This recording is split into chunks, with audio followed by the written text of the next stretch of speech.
Hello friends, my name is Hamid. Today I'm working on this LG dryer. The customer was getting te1 error code. It would flash on the display here.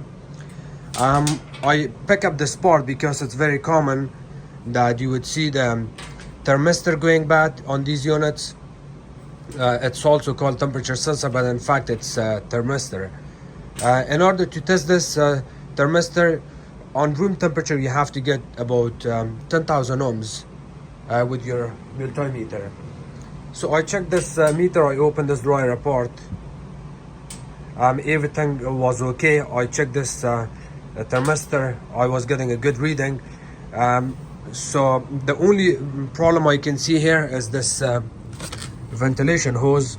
The ventilation hose, if I put my hand right here, it gets really cold, and that cold temperature hits the thermistor, and the thermistor would send wrong reading to the control board.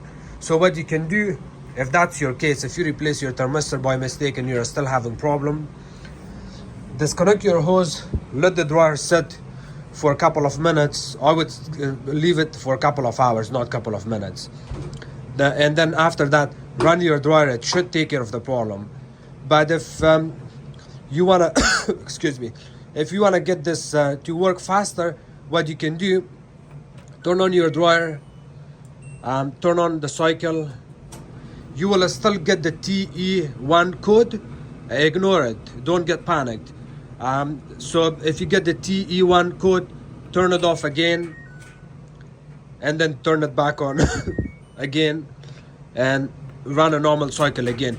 You may want to do this a couple of times until the unit inside the cavity, the heater box, the thermistor area, everything gets warm. You will still get the te1 code. So once the temperature inside of the dryer, especially the thermistor area, gets to the room temperature, after that the dryer will start working perfectly fine, and you will not have that problem again.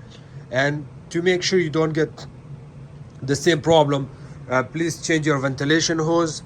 If it's flexible, also change your flapper outside where the air goes out.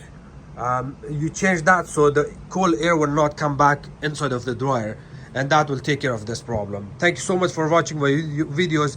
If you guys have any question, please comment below, subscribe to my channel and like my videos. Thank you.